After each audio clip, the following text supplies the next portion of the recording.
sont tout aussi extraordinaires, en employant un appât humain. Il arrive que les hommes de Mbao aient eux aussi recours à cette technique. Naina, le chef pisteur, va introduire une jambe dans le terrier et la fera avaler volontairement par le python.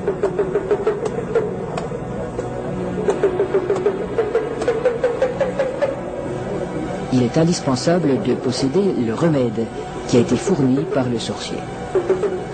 Cette mystérieuse préparation, à base d'herbes et de racines écrasées, n'a pas qu'un effet psychologique.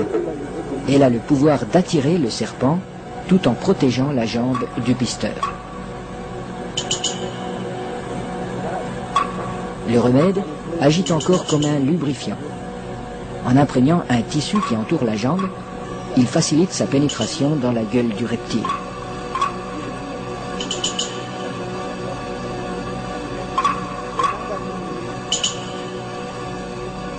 La jambe appât restera en principe intacte, car le python avale simplement cette proie qui vient à lui.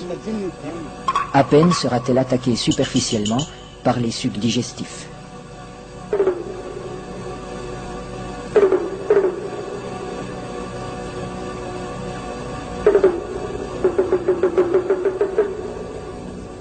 Cette chasse n'est pas sans risque. Un python particulièrement puissant pourrait entraîner l'homme dans son repère. La jambe restée à l'extérieur limite ce danger, mais le pisteur court le risque d'être désarticulé.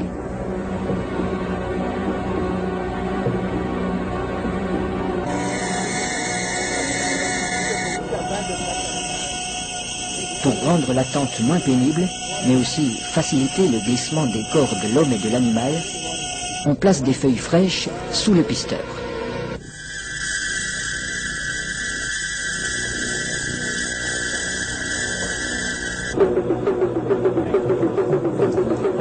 Sa jambe est déjà avalée au-delà du genou quand il commande qu'on le tire en arrière.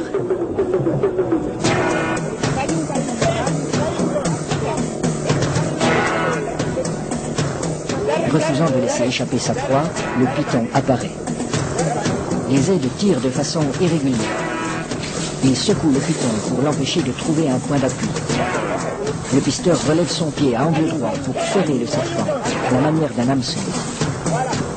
L'animal se sent piégé, mais il ne peut plus lâcher la jambe. Le python est maintenu allongé. Il faut éviter qu'il ne s'envole. Cette position lui enlève une grande part de sa force. Pour dégager sa jambe, Naina déchire la gueule du python au couteau.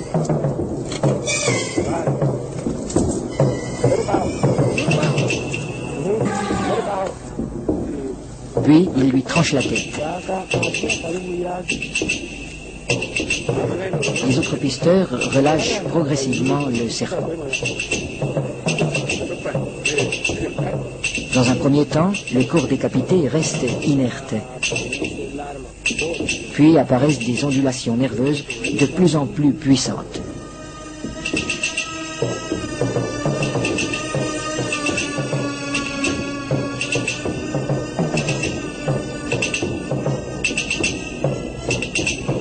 Il bougera ainsi pendant près d'une heure, prenant presque des positions d'attaque, comme s'il cherchait toujours, au-delà de la mort, à menacer ses assaillants.